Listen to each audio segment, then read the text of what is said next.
Welcome to Center Heights Productions. Please hit the like, subscribes down below in the right hand corner. Muchly appreciated. Tell your friends and family. And thank you to the supporters who have supported us in the last 11 months. It's almost 11 months. Sorry, not 11 months, 13 months. This is a special episode because we forgot so much. So it was so busy that I don't tend to focus on myself that much. And I have a lot of appointments, and I totally missed the anniversary of the channel. So I want to congratulate us for hanging in here at Center Ice. We are patient. We will be around a long time. We're not just going to run away. Yes, our numbers might not be skyrocketed yet, but we believe in slow and steady, and we'll be fine. And that we show that we're not going anywhere. We're going to be here for the fans. So I thank you for the followers. Please tell your friends and family. We appreciate to grow a good, healthy community. And I pride myself in being an honest sporting or whatever channel, hockey channel, football channel, and the third one I haven't decided on. However, we take pride in doing it honestly. We don't use clickbait. I don't even use video because I'm 100% in agreement with Tony Marinero, who's been in the radio industry, that you're taking a risk by using video of copyright, where I see a lot of channels that could be challenged. And I just don't feel like risking the channel for it. So you won't see me very often, unless something changes down the road that there's a way where it won't be copywritten. Then that's a different story. But right now, I stick to safety. I don't want to go near copyright issues. So I want to thank everybody, and I want to thank those who've been, because like I said, I have certain podcasters I follow, and have taken a liking to and been very attached to, and I can name them off. I'll probably name 4 channels. There might be a couple more, and then there's channels you'll know who I'm talking about. They know who I'm talking about, because I pride my channel in honesty. And when I see lies put out about players or situations, false trades, I will comment on it. They know who they are. And I get concerned for the viewer, because you got to wake up as a viewer. Do you really want to be following a channel that's putting out falsehoods? Clickbait, just to get your numbers so they can start making money. That's not how I'm going to work. That's why, you see, I'm here. My numbers aren't skyrocketed yet, but I'm in for the duration. I've always been raised slow and steady, hard work. You'll get there, and we'll be around. So I've taken, 4 that I've taken, and I thank Hockey Junkie, who he knows I admire him. To me, he's like a son. He's an, we see hockey so much the same. It's incredible. Now, being like his first follower, I stuck in with him during the hard times, and he's given me good advice, and I thank him, because he's one of the. I like the fact that he does things respectably. He doesn't come up with and he's so entertaining. He's got a different style of a podcast, which makes him totally unique than any other podcast, because he's so humorous. His humor is beyond. I love the commentation he puts. So, way to go, Junkie. Thank you for all your help. I appreciate it. And Chris Knuckles Nyland, who is just exceptional. I've always had an admiration for Chrissy that is beyond, because he doesn't. And again, he's a different style altogether. He's not even like Junkie and the rest of us. He tends to stick to a format of interviewing ex-NHLers and stuff, and nowadays NHLers, just players who've been there, and so it's a totally different style of podcasting, which I'm 100% behind. I enjoy his podcast very much. And then I also follow Tony Marinero, and that's where I got him. Like I say, a lot of respect for him. I followed him in his radio years. And all of us, we don't agree on absolutely everything, but we agree on a lot, and we do agree to do things respectfully. But he tends to have more of a connection because of his radio years. He gets, he's got a good following because of his experience. So he has good connections with the NHL. There's no doubt about it. So I commend him for that. But again, that's where I also totally agreed with not using video clips because I don't want the risk of copyright issues. So, with that being said, yeah, now we're going to get into the topic because what I was thinking about this for a couple of days and I kept not going ahead with it. Our anniversary day because I had forgotten. I totally blew by me. But this channel's built and will stay this way. We shoot straight from the hip. We were designed because of false podcasters using clickbait and false stories and false news and guys that couldn't handle different opinions.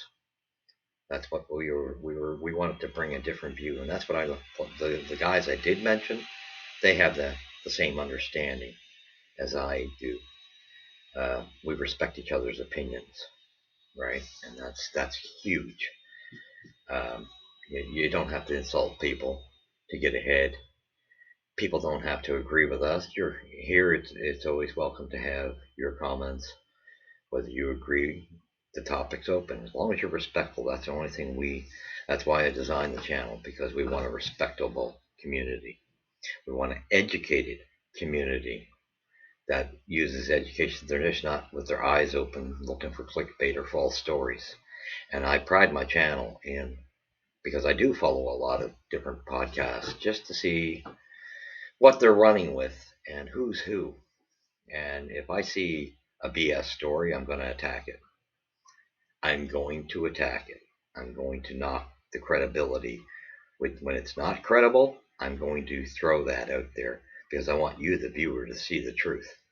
So that's what initiated me to do it today because I seen another one of these podcasts come out yesterday.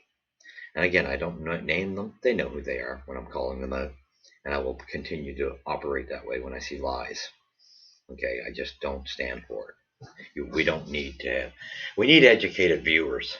And if there are educated viewers out there, they're going to realize they're being lied to and that it's just clickbait. I will not jump to reporters because we know that there's reporting agencies that like to put out false rumors just to stir up trouble. I will not jump on a story just because, but these certain podcasts want to do that. And when they know that these particular reporters tend to do that, they're not legit. They don't come out with legit info. They tend to come out with, let's stir some trouble. Let's put something out there and see if we can get people riled up. Okay, so with that being said, they put out something yesterday, and it came out. We all know at the beginning of the week, Jack Guy's story when he was sent to Laval. I wasn't happy either. I was pretty upset. So I understand where George LaRock was coming from. So I guess he reported it. That's what I've heard, rumor. Um, like on Tony's show, I've heard it. I've heard it on a couple of other shows, different podcasts that he made comments on it, and he was so passionate because he's an enforcer himself that I think he gets a little too passionate, and I don't want him to. I hope that Jack Guy has the intelligence that he understands George is his friend and everything, and they might have a good relationship. But I want Arbor to understand he's got to use his intelligence in this. I know, and the story that came out is that Arbor got strips torn off him in that game against Tampa when he went for revenge on Jeanette and took a penalty, and it was the turning point. The Habs lost the game. The Habs are going to lose that game anyway. However, he does have to get more mature in that area of taking less penalties. So that's not a bad thing. He needs some defensive work.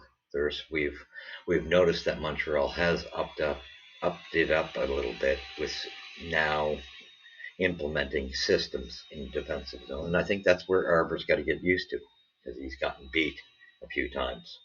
However, that's what perturbed me was I could name you 4 other defensemen that got issues. Actually, there's not a guy on our defensive core that doesn't make mistakes.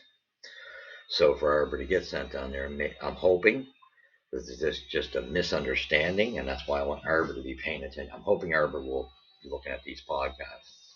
Because I love Arbor's my number two guy, and he's kind of tied for one. It's kind of a 1-2. Gooley and Arbor are my guys. Those are my first two guys. So he's very important to this team. He's not only the sheriff, he brings a physicality to the team. He's actually can play hockey, and he's got to realize that. And yes, what comes with it, sometimes you got to fine tune some things, and that's all I believe the Habs want him to do. Take some time. Maybe it was just a recondition thing where he's just coming off injury and they just want him at the top of his game, or they want him to fine tune that defensive issue. However, like I say, I don't think he should stress it out, and I hope that there's no animosity, a situation where like Marty or management has an issue with him. I hope that's not the case because he's a much needed talent on this Montreal team. We have been waiting for a toughness like this, and I last night is the perfect example. Had he been there, he would have been the perfect guy to be in Byfield's face. So I'm sorry, Struble does not make up what Arbor Jacki is. I like Struble, been in his corner. He's not Arbor Jacki. There's two defensemen in the future, and I don't name Mike Matheson because Mike Matheson to me is more of a to teach these guys right now like a leader. In about 3 or 4 years, he's going to be expendable, where it's all going to be the kids. So I don't count him in that role of things. So to me, you got two pieces right now that are guarantees for the future, and that's Gooley and Jacki. Automatic. After that, it's a dogfight for those positions left. And we know in about 2 years, because it's not going to be next year that Ryan Backer and Lane Hudson come up, especially Lane. I think he needs a year in Laval for sure. He might be super talented, but coming to the pros, it makes a difference. Yeah, I think he needs that year. Yeah, and I hope he is super talented. Believe me, I'm in this corner. We need a scoring defenseman.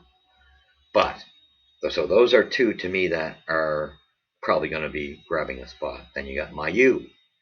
However, Mailloux, to me, I think he needs another year after this year in Laval. And I think it's because he needs to make up time that he lost while COVID was going on and his suspension.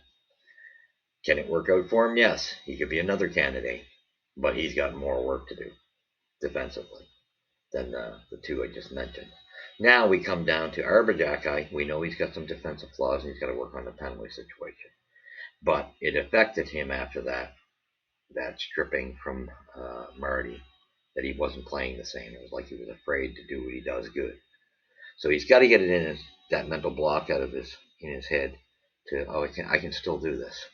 I just got to be smarter about it. Don't do the retaliation thing. The next game that you play, Tampa, you could have got your revenge on Jeanette. Wait till then. Those are things that would have been better. And defensively, I know systems have been kind of implemented this season. So he's trying to adjust to that. I get it.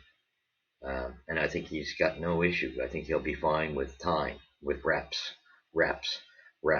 However, from the other angle aspect of it, I think there's 3 or 4 other guys that could have been sent to Laval, if we're being fair.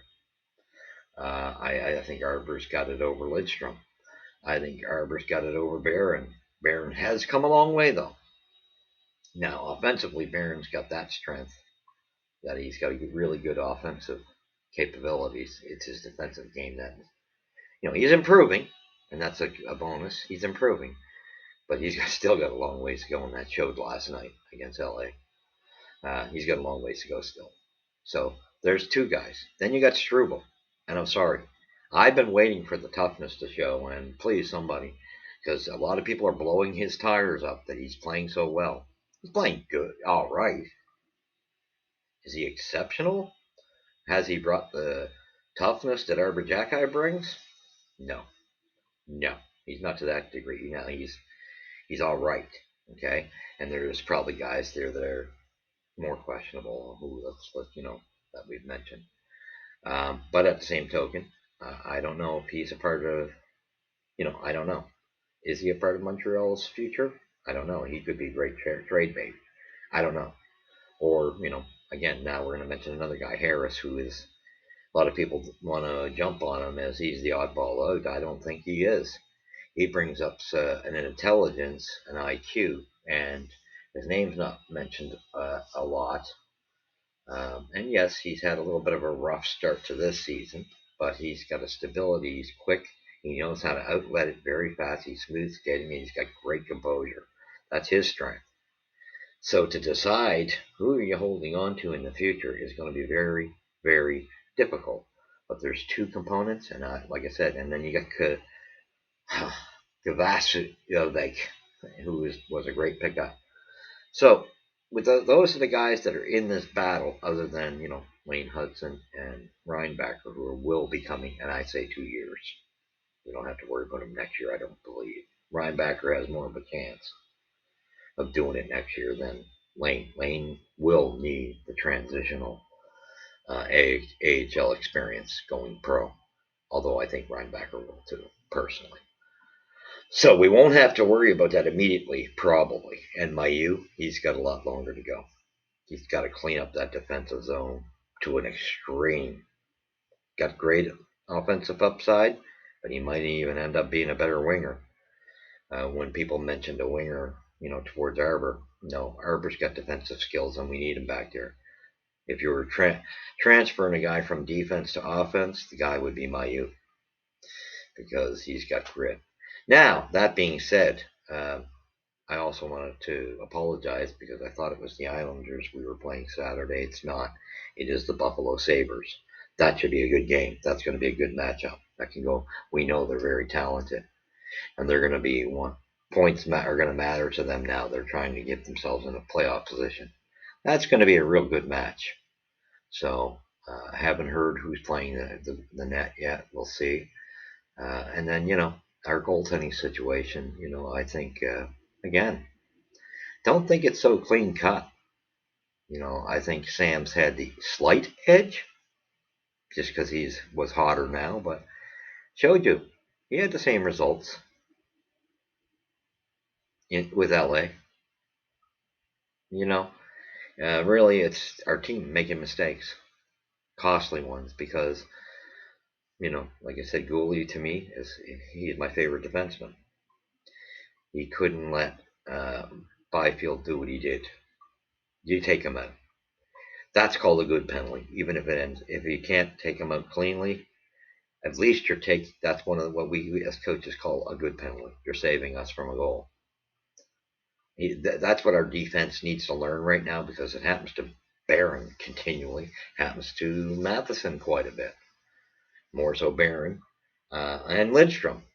That's what these guys need to know, and occasionally Kovacevic, I cannot say that name, so it happens to him a little less often, but we know Savard can be blown by because he's so slow, but what Savard brings in shot blocking is immense. And I'd like us to be able to move on from Savard at trade deadline.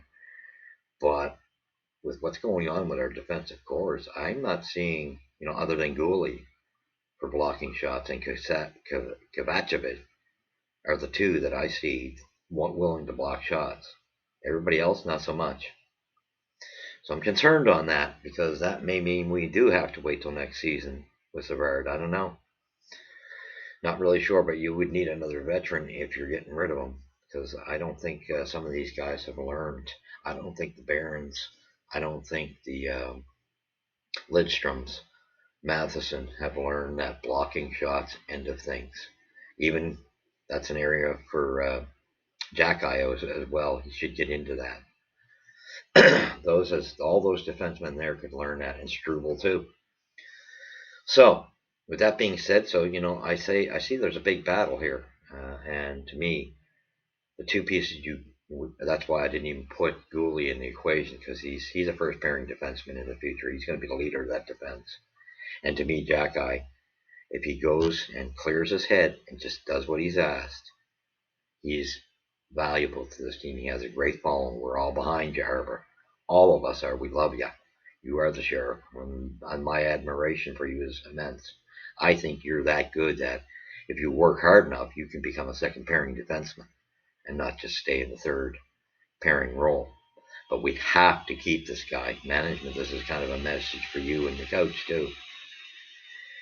Don't let it be something that you ever debate on trading, because that came out of that podcast that um, the Habs would be thinking about trading Arbor if the offer's right.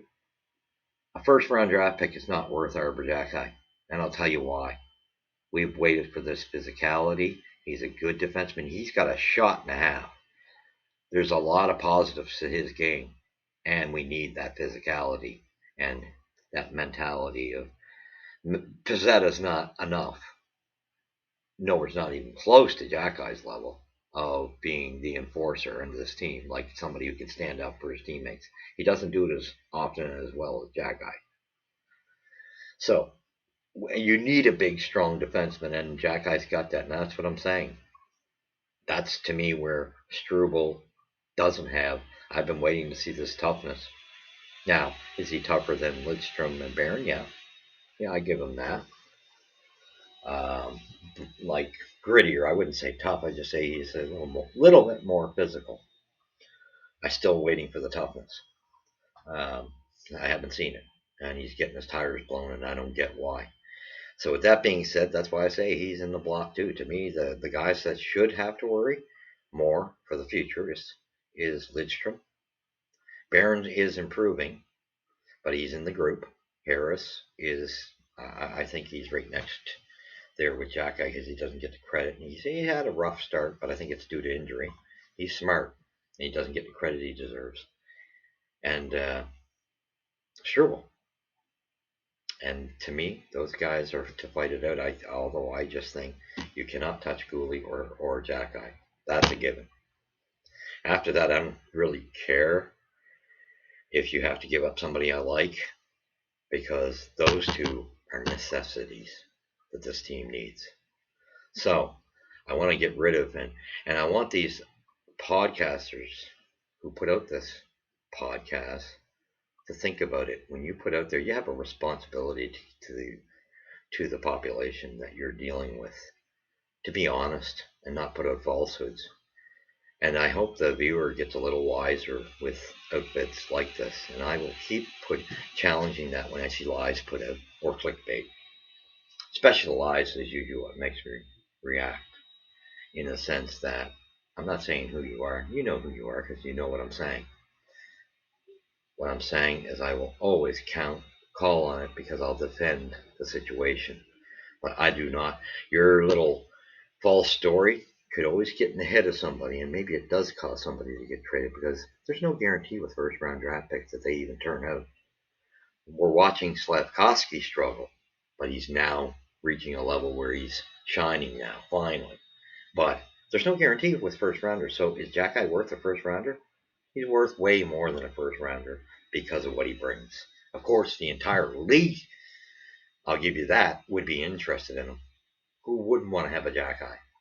But in Montreal, I call on Hughes and Gordon to be smart enough to realize this is a rare specimen. We got to hold on to him.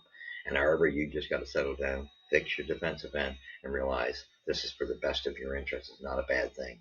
It can work out just fine. And I understand where George, your buddy, is coming from, but he gets a little passionate. So do I. So do a few of us. But don't let that influence be what causes a rift between you and the Habs. Don't let it happen. I think the Habs know the fan base is 100% behind you, Arbor. So just do what you got to do. It's not a bad thing. And I don't blame Arbor for not really mixing it up, fighting down in Laval the other night. Why should he waste himself if he doesn't have to take up a fight down there? He just needs to improve his defensive game. That's what he's there for. So with that being said, I want to thank you. I felt it necessary, and it was a good time when I realized I'm 13 months this channel's been on. I was over the year mark, forgot about my anniversary date, so I just wanted to put it out there. So I use this as a combination, and I wanted to correct my comment. I thought it was the Islanders, and that's probably because I heard a commentator say that, but no, it's Buffalo. We're playing Saturday night, and that should be a real good game. That could go either way. So thank you for joining me. Thank you, my viewers, for all your support. I muchly appreciate it. I'm not going anywhere, and I'm going to do this the hard, long way. We will eventually go live when we are better at this. I do have every intention of it. I just think good things come to those who wait. If I'm patient and do it the right way, not just try to flop and just rush into things, right? So it will come once I'm good enough to do it, and I will look forward to having live shows that way. It is planned in the future. I just don't know when. So thank you for being a supporter of the channel. Leave your comments. I love your comments. Tell me what you think of all this, because that's something I'm going to pride myself when I see false stories. I'm going to address them without insulting the podcaster, but I will address them so that we can defend the truth of the story. So thank you. There's integrity in this channel. Remember that. And that's why I mentioned the 4 channels I mentioned, because there's integrity. I stand behind. And that's like Nick Kiprios. That's another one. Great channel. And Craig Button. Those are 2 channels too. Integrity. It matters.